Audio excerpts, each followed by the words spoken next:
Vous êtes bien à l'écoute de l'ORTM, merci de nous rejoindre. Il est 7h à Gao, la même heure, partout au Mali.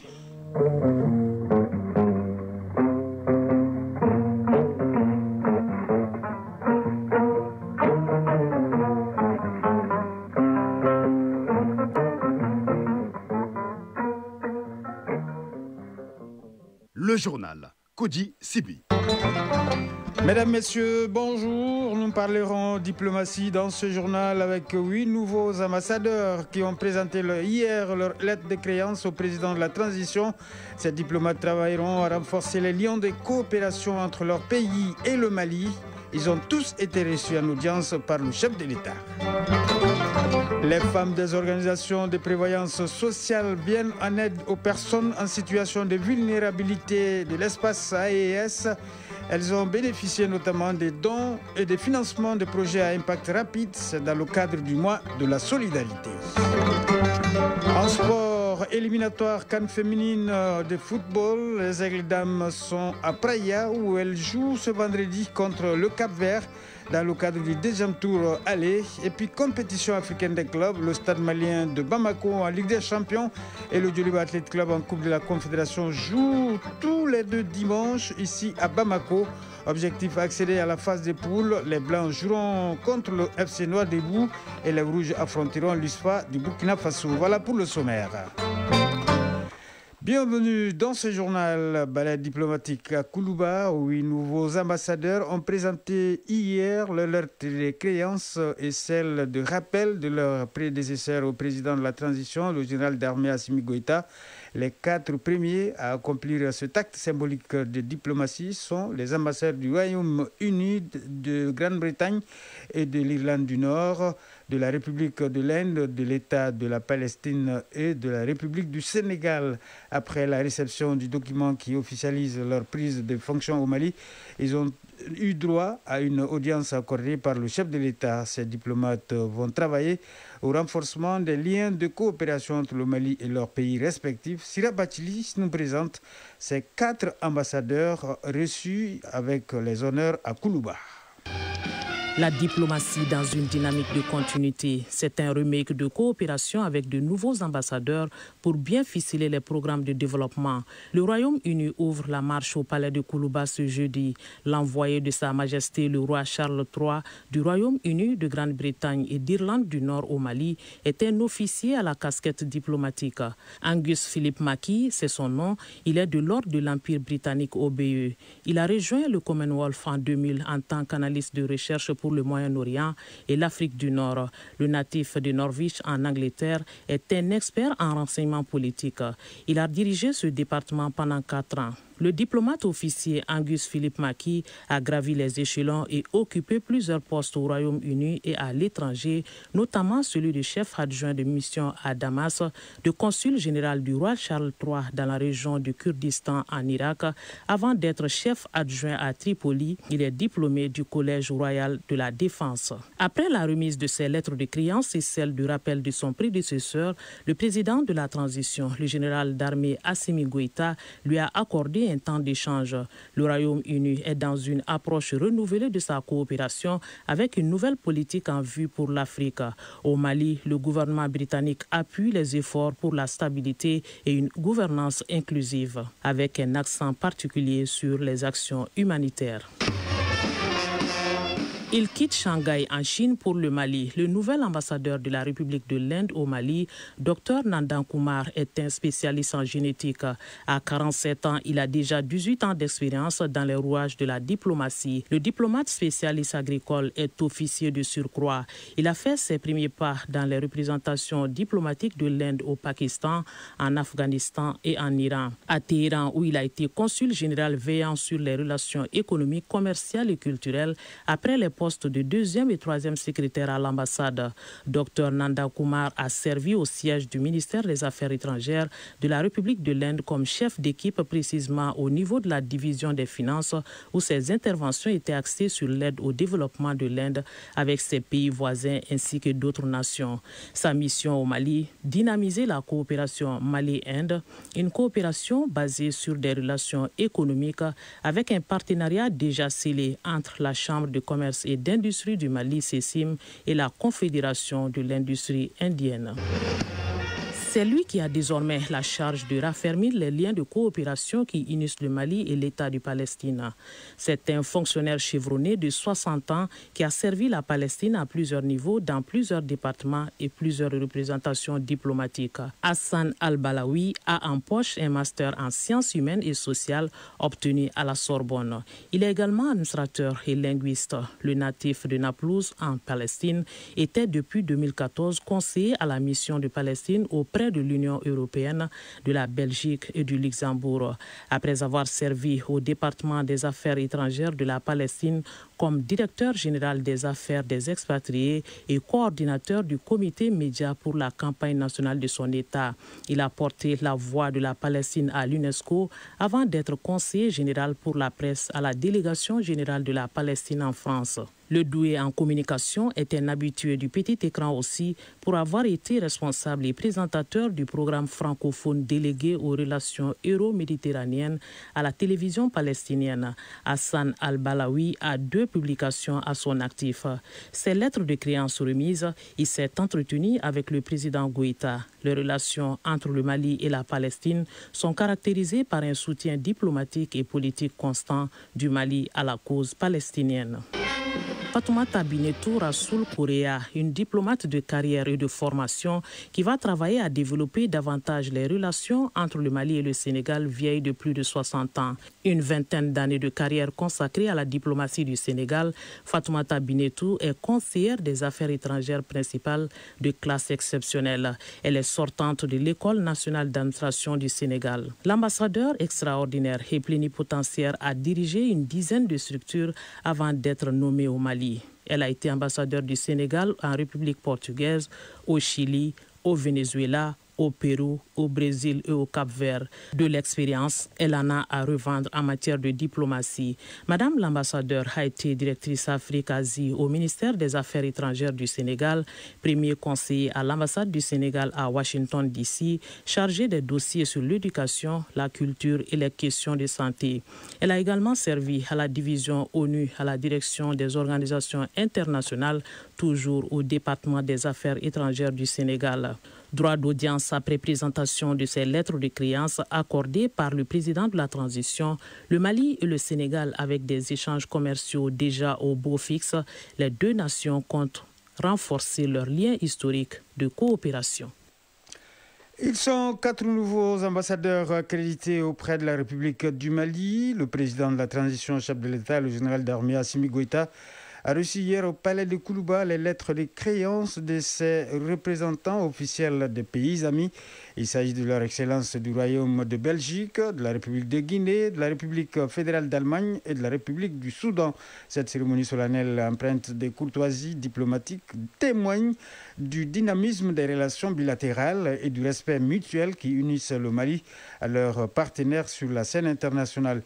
Elle réaffirme également la volonté du gouvernement malien de consolider la coopération avec l'ensemble des nations amies dans un esprit de dialogue, de confiance et de solidarité. Voyons ensemble les temps forts de cette cérémonie avec Garibou Pérou. Sous le sceau de l'amitié et de la coopération, Koulouba propose un véritable ballet diplomatique ce jeudi. En présentant leurs lettres de créance au président de la transition, le général d'armée Assimi Goïta, les nouveaux ambassadeurs ont marqué une nouvelle page de la diplomatie empreinte de respect mutuel, d'ouverture et de coopération sincère. Le premier à s'avancer s'appelle Arnaud Michel André Douceci, nouvel ambassadeur du Royaume de Belgique auprès de la République du Mali. Âgé de 51 ans, ce diplomate au parcours varié comptabilise expérience du secteur privé et engagement public. Spécialiste en droit public et constitutionnel, il a également œuvré dans les domaines aériens avant d'exercer ses talents à New Delhi, Ankara, Kinshasa, Luxembourg et Canberra en Australie.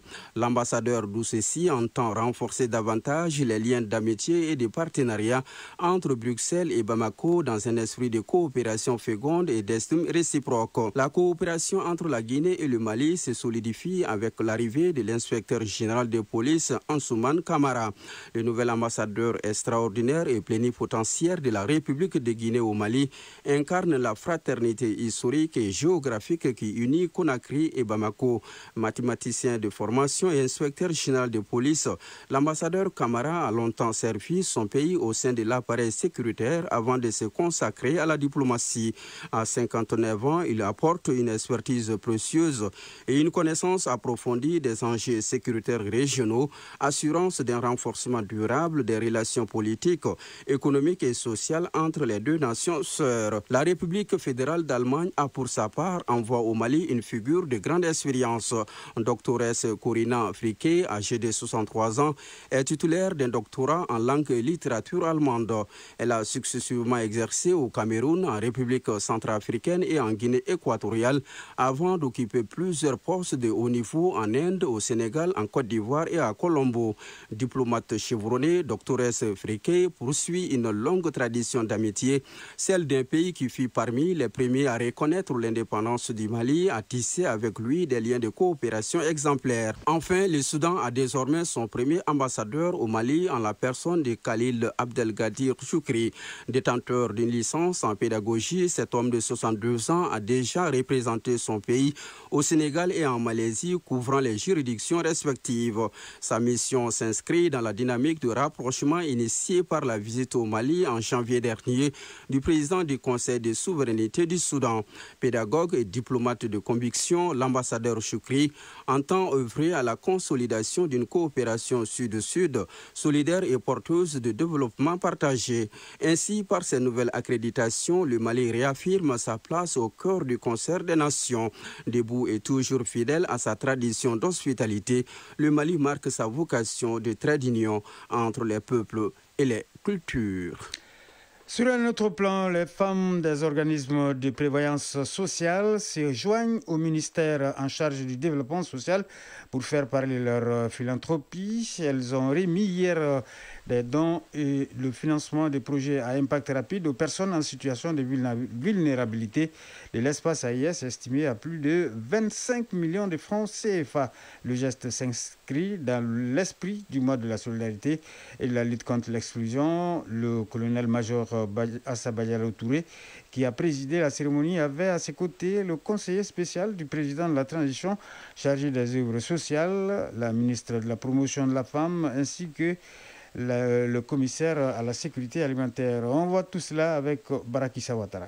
Madame le ministre de la Santé, vous êtes l'ariette durante de la solidarité du social. Ces qualificatifs du coordinateur des chefs des quartiers du district de Bamako, Seydou Sangaré, en faveur du ministre en charge du développement social ont tout leur sens.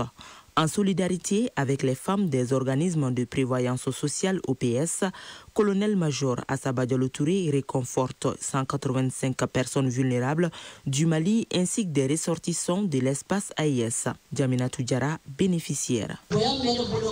Je remercie les femmes des OPS et la ministre pour cet appui à mon égard. Que Dieu vous en récompense. Sirou Ouedraogo, bénéficiaire.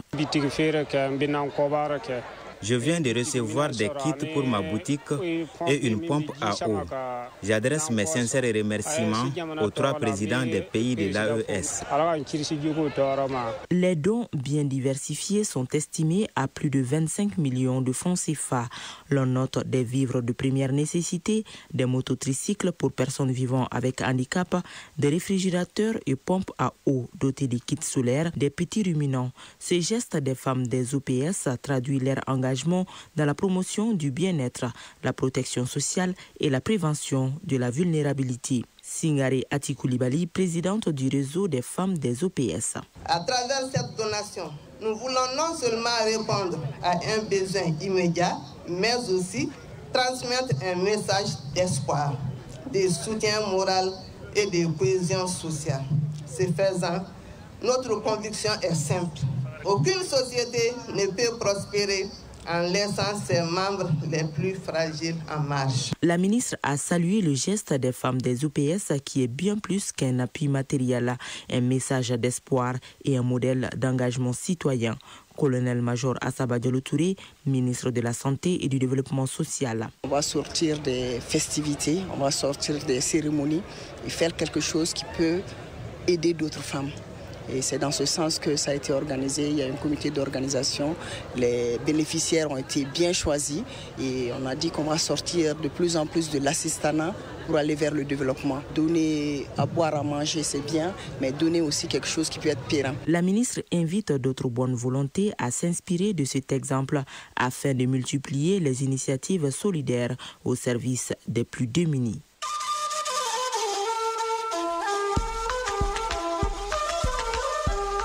AES, actualité.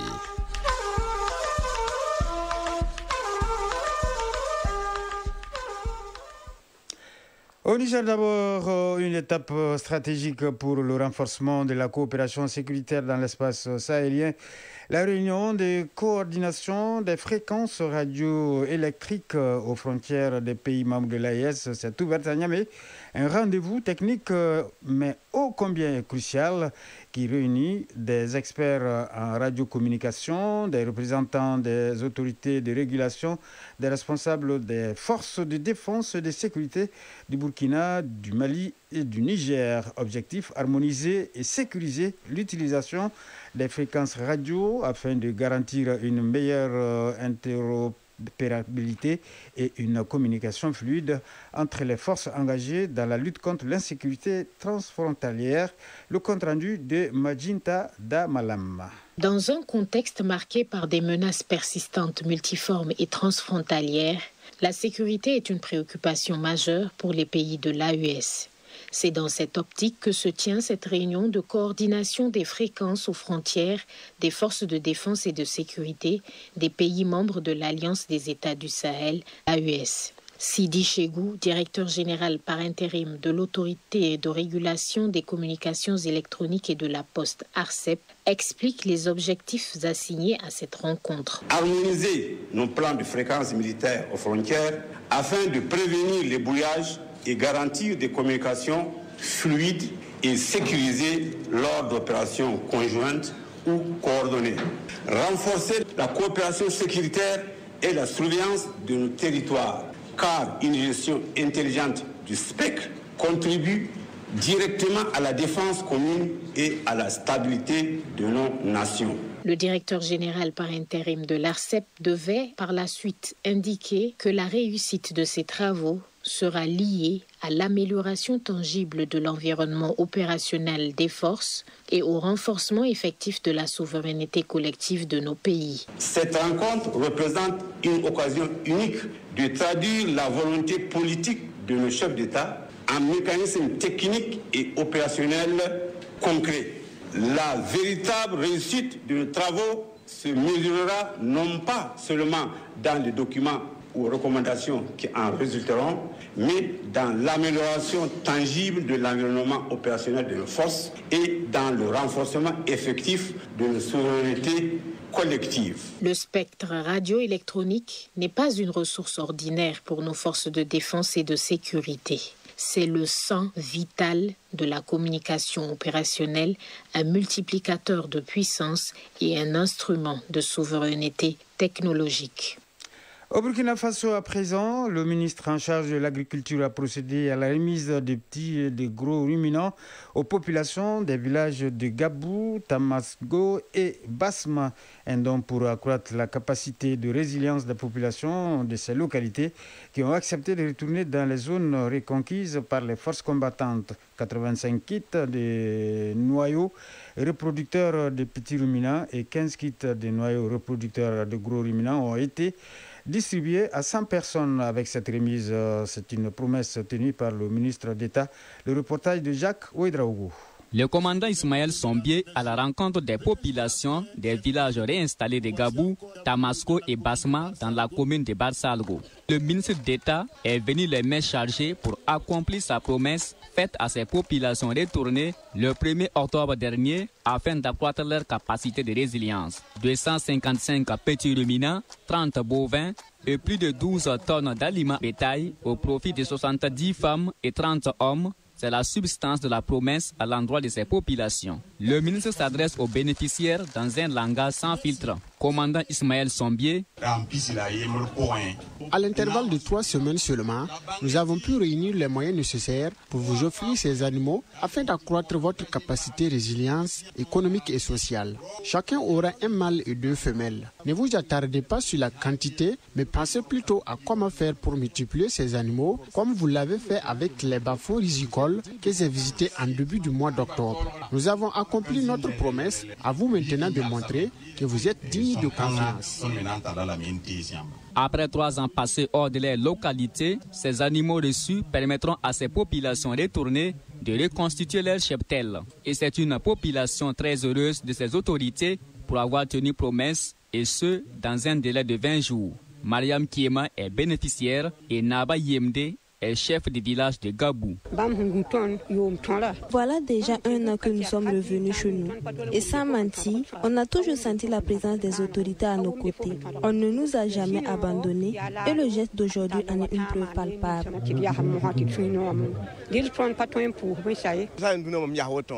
C'est une satisfaction totale pour moi de voir les populations de mon ressort bénéficier d'une attention particulière de la part des plus hautes autorités du pays.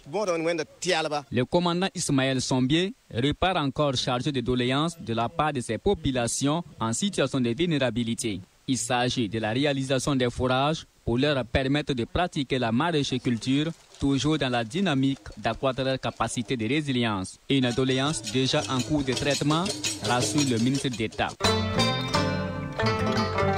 Quelques mots de l'actualité hors de l'espace AES. Le premier tour de l'élection présidentielle en Côte d'Ivoire se déroule ce samedi 25 octobre 2025, alors que le taux de participation sera l'une des clés du scrutin. À quelques heures seulement de l'ouverture des bureaux de vote, certains électeurs affirment encore ne pas vouloir glisser les bulletins dans les urnes. Ils font part de leur inquiétude, de leur désintérêt et leur mécontentement.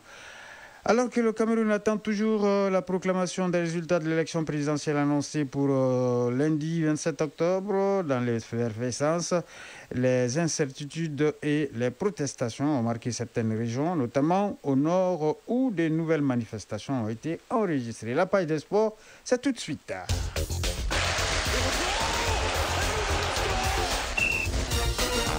Taekwondo, le Mali participe au championnat du monde de la discipline en Chine. La compétition donne son coup d'envoi dès aujourd'hui. Basketball, les quarts de finale de la Coupe du Mali se joueront demain dimanche au stade de Mamadou Konaté. Et puis compétition africaine des clubs pour parler football. Les matchs retour du dernier tour commencent aujourd'hui. Les clubs maliens jouent dimanche.